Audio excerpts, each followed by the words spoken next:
पतरस की पहली पत्री अध्याय 4।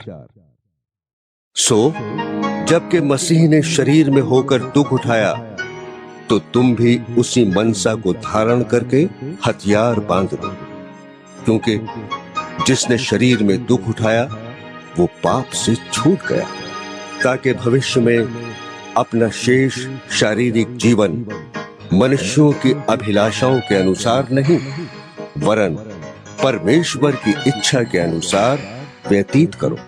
क्योंकि अन्य जातियों की इच्छा के अनुसार काम करने और लुचपन की बुरी अभिलाषाओं, मतवालापन, लीला क्रीड़ा, पियक्कड़पन और घृणित मूर्ति पूजा में जहां तक हमने पहले समय गंवाया वही बहुत हुआ। इससे वो अचंभा करते हैं कि तुम ऐसे भारी लुचपन में उनका साथ नहीं देते, और इसलिए वो बुरा भला कहते हैं।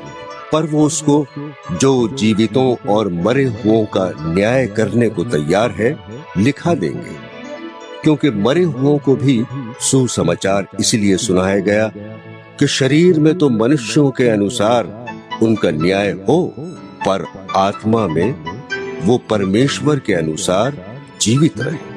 सब बातों का अंत तुरंत होने वाला है, इसलिए संयमी होकर प्रार्थना के लिए सचेत रहो। सब में श्रेष्ठ बात यह है कि एक दूसरे से अधिक प्रेम रखो, क्योंकि प्रेम अनेक पापों को ढांप देता है। बिना कुड़कुड़ाए एक दूसरे की पहुनाई करो। जिसको जो वरदान मिला है वो उसे परमेश्वर के नाना प्रकार के अनुग्रह के भले भंडारियों की नाई एक दूसरे की सेवा में लगाएं।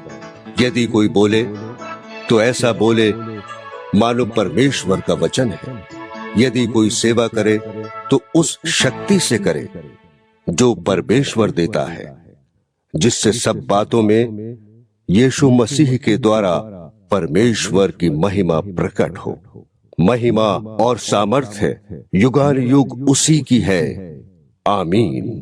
हे प्रियो, जो दुख रूपी अग्नि तुम्हारे परखने के लिए तुम में भड़की है, इससे ये समझकर अचंभा न करो कि कोई अनोखी बात तुम पर बीत रही है, पर जैसे जैसे मसीह के दुखों में सहभागी होते हो आनंद करो, जिससे उसकी महिमा के प्रकट होते समय भी तुम आनंदित और मगन हो।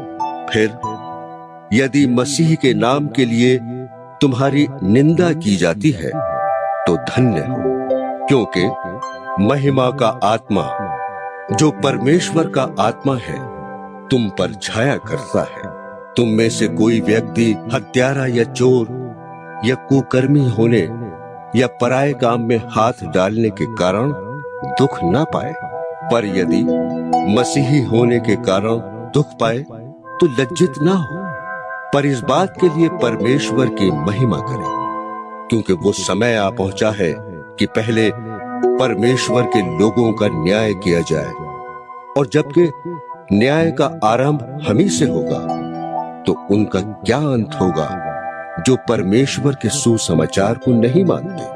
और यदि धर्मी व्यक्ति ही कठिनता से उद्धार पाएगा तो भक्तिहीन और पापी का क्या ठिकाना। इसलिए जो परमेश्वर की इच्छा के अनुसार दुख उठाते हैं वो भलाई करते हुए अपने अपने प्राण को विश्वास योग्य सृजनहार के हाथ में सौंप दें।